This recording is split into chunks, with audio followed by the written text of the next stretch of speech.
नमस्कार दोस्तों, मैं अमर कड़ाले फिर से आप सभी का स्वागत करता हूं बोधी ब्लेंडेड लर्निंग में। दोस्तों, आज हम लोग जो चैप्टर देखने वाले हो सप्लाई एनालिसिस, उसका फर्स्ट पार्ट हो चुका है और आज हम लोग देखने वाले हैं law of supply and what are the assumptions of law of supply. चलिए बिना समय गवाए फटाफट चालू करते हैं।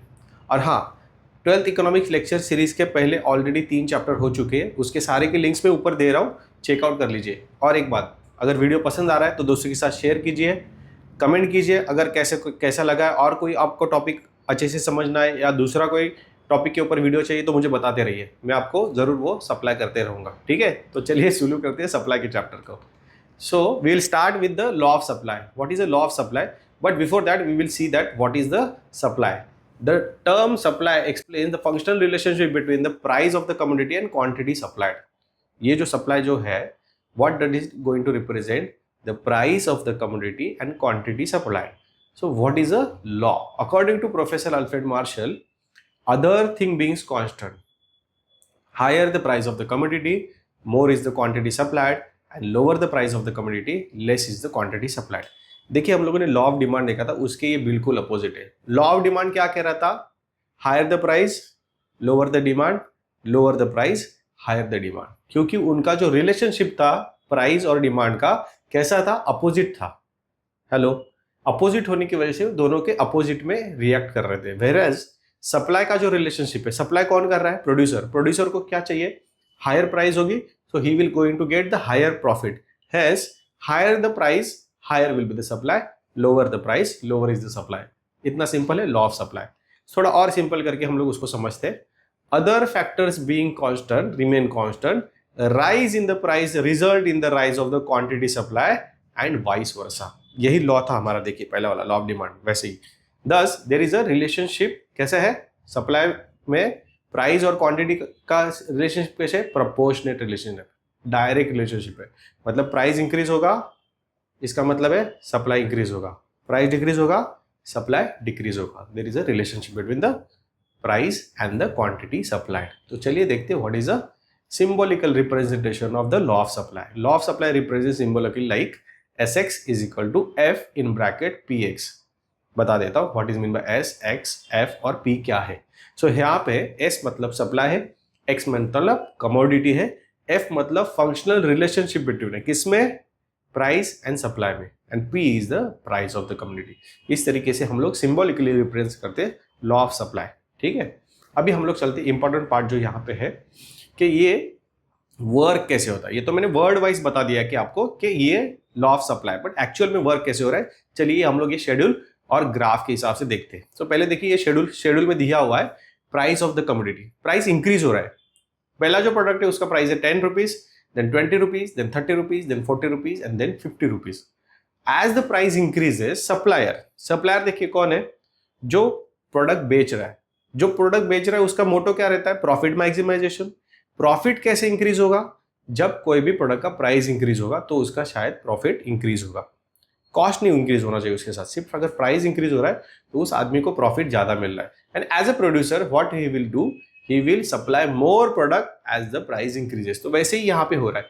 10 प्राइस था तो क्वांटिटी सप्लाई कितना है? 100। 20 होने के बाद 200 हो रहा है, 30 पे वो 300 क्वांटिटी सप्लाई कर रहा है। 40 रुपीज प्राइस होने के बाद वो और सप्लाई बढ़ा रहा है 400 पे, 50 पे और ज्यादा इंक्रीज कर रहा है 500 पे।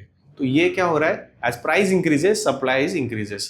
अभी इसको हम लोग ग्राफ में डाल के देखते हैं कि क्या हो रहा है and how the curve of supply derives. ठीक है, तो ये हमारा एक्स एक्सिस आ गया, वाई एक्सिस आ गया।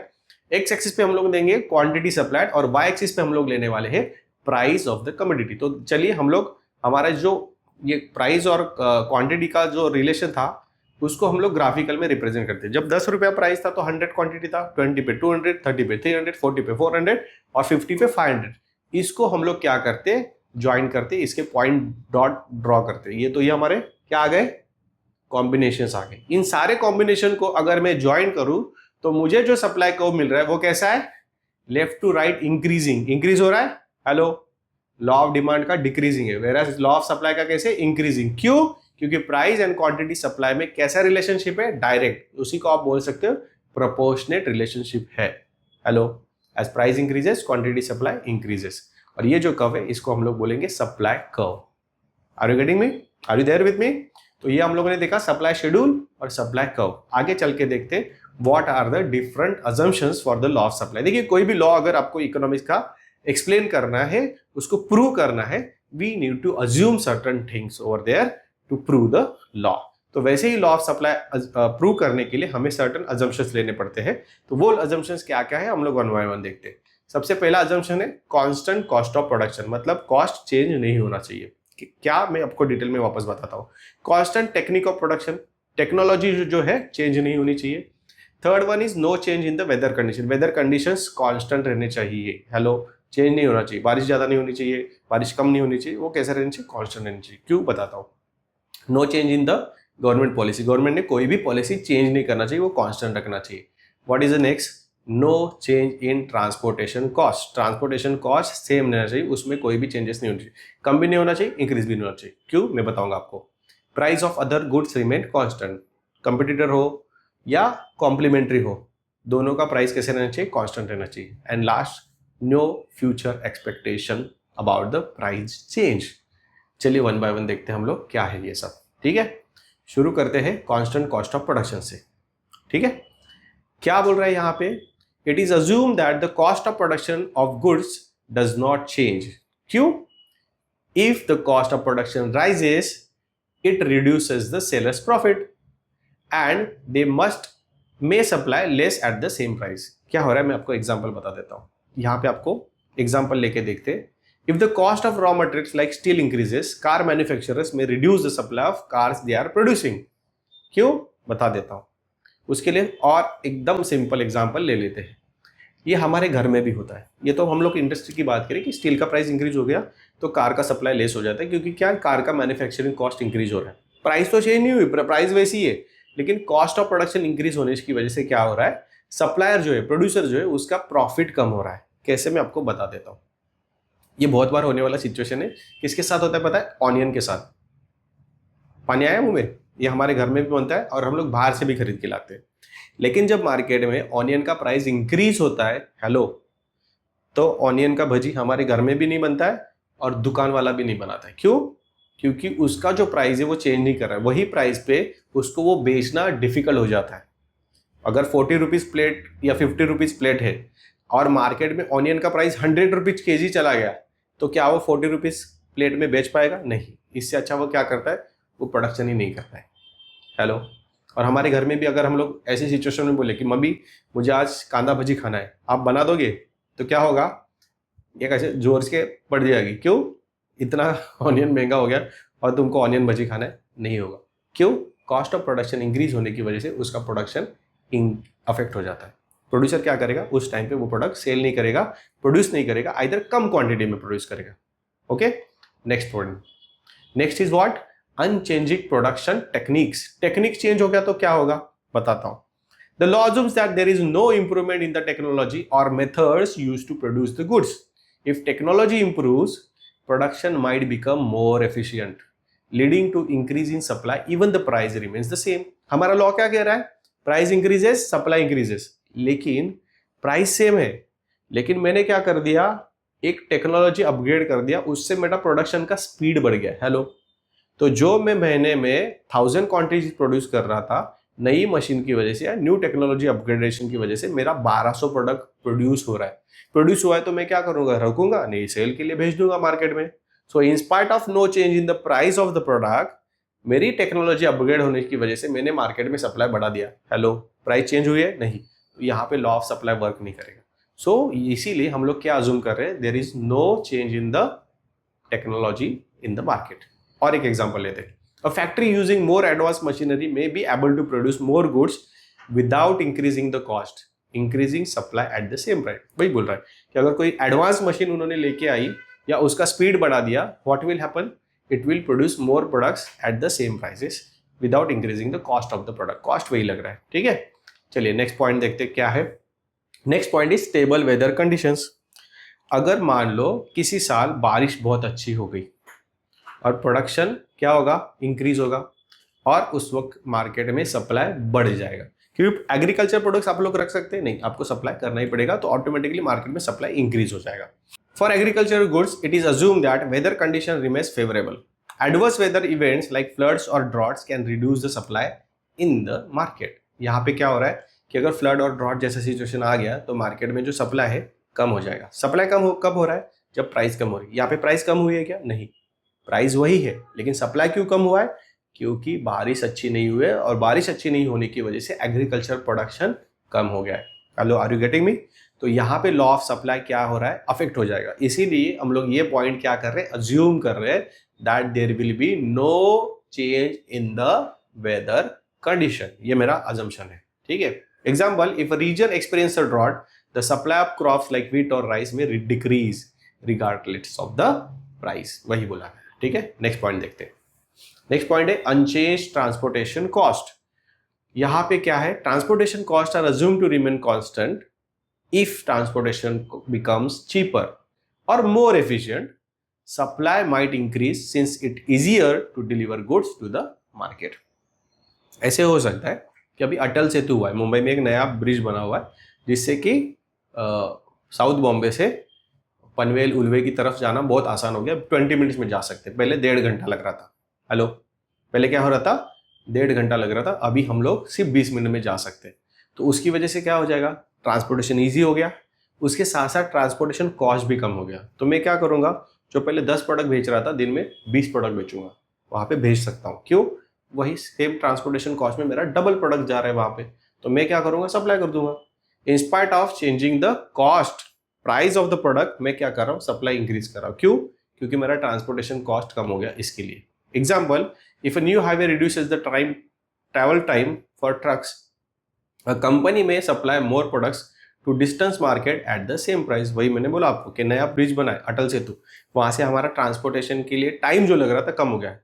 एज टाइम रिड्यूसेस, मेरा पेट्रोल बच रहा है, मेरा टाइम बच रहा है, मैं ज्यादा प्रोडक्ट सेल कर सकता हूँ वही सेम प्राइस पे। इसीलिए हम लोग अज्यूम कर रहे हैं कि there should not be any change in the transportation cost. ये मेरा अजम्पशन है।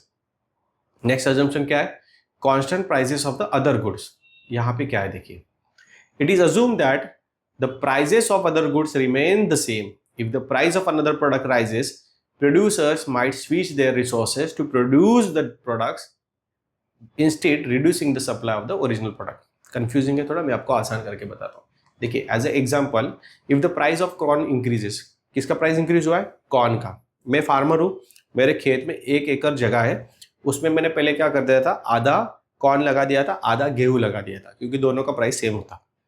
अल्टीमेटली क्या हुआ? अचानक से कॉर्न का प्राइस मार्केट में इंक्रीज हो गया और मुझे अभी फार्मिंग करना है, तो मैं क्या करूंगा? वीट का प्राइस वही है, वीट का प्राइस 10 रुपया है और कॉर्न का 10 से 20 हो गया, सीधा इंक्रीज हो गया। तो instead of having a production of wheat, मैं क्या करूंगा? मैक्सिमम नंबर ऑफ जगह मैं कॉर्न के लिए लगा दूंगा। हेलो, क्यों? क्योंकि कॉर्न का प्राइसेस मार्केट में इंक्रीज हो गया। तो इंस्टेड ऑफ प्रोड्यूसिंग वीट, मैं क्या कर दूंगा? कॉर्न को लगा दूंगा और कॉर्न का प्रोडक्शन इंक्रीज कर दूंगा, और वीट का सप्लाई क्या कर दूंगा? कम कर दूंगा। हेलो, आप भी यही करोगे? हाँ। क्यों? क्योंकि मुझे ज्यादा प्रॉफिट कॉर्न में मिलने वाला है। मैंने क्या कर दिया? वीट का प्रोडक्शन कम कर दिया। क्यों? मैंने मेरे जो रिसोर्सेस थे, रिसोर्सेस क्या था यहाँ पे? लैंड। हेलो, रिसोर्सेस क्या था? लैंड। तो मैंने लैंड का जो प्रोडक्शन का जो एरिया था, ज्यादा से ज्यादा किसको दे दिया? कॉर्न को दे दिया। इसीलिए हम लोग अज्यूम कर रहे हैं constant prices of other goods. Other goods का प्राइसेस अगर चेंज हो गया तो मेरा सप्लाई चेंज हो जाएगा। यहाँ पे आप समझ रहे हो क्या हो रहा है? उसका प्राइस चेंज होने की वजह से मैं मेरा क्या कर रहा हूँ? सप्लाई चेंज कर रहा हूँ। यहाँ पे अज्यूम करो कि कॉर्न का प्राइस चेंज नहीं हुआ, कॉर्न का प्राइस सेम है, 10 रुपये का 10 रुपये है। हेलो, कॉर्न का प्राइस 10 का 10 है, लेकिन वीट का प्राइस कम हो गया मार्केट में, 10 रुपये से 5 रुपये चला गया, तो यहाँ पे तो प्रॉफिट नहीं है। तो मैं क्या करूँगा? वीट की जगह पे कॉर्न लगा दूंगा। वीट का प्राइस इंक्रीज हो या नहीं हो, वीट का प्राइस डिक्रीज भी हो गया, तो मैं क्या कर दूंगा? अदर प्रोडक्ट पे। मतलब if the price of another product change, I will shift my resources to the best product which is going to give me the more profit. तो सप्लाई उस प्रोडक्ट का क्या हो जाएगा? इंक्रीज हो जाएगा।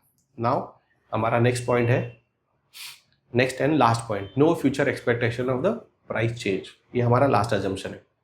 The law assumes that producers are not anticipating changes in the price of the product. If seller expect price to rise in the future, they might hold back some of their stock, reducing supply in the present। मतलब क्या हो रहा है कि मेरे पास onion है, देखो farmer के कुछ ही प्रोडक्ट है जो वो रख सकते हैं फॉर अ टाइमिंग, कि मैं उसको मार्केट में अभी नहीं बाद में बेचूंगा। सारे प्रोडक्ट के साथ नहीं हो सकता, फ्रूट्स के साथ नहीं हो सकता, वेजिटेबल्स के साथ नहीं हो सकता। देयर लेकिन कुछ प्रोडक्ट्स है जैसे कि ऑनियन हुआ, पोटैटो हुआ, गार्लिक हुआ, ठीक है, ये प्रोडक्ट रख सकते हैं हम लोग, ये इसका शेल्फ लाइफ ज़्यादा है, मतलब ज़्यादा टाइम के लिए स्टोर करके हम लोग रख सकते हैं।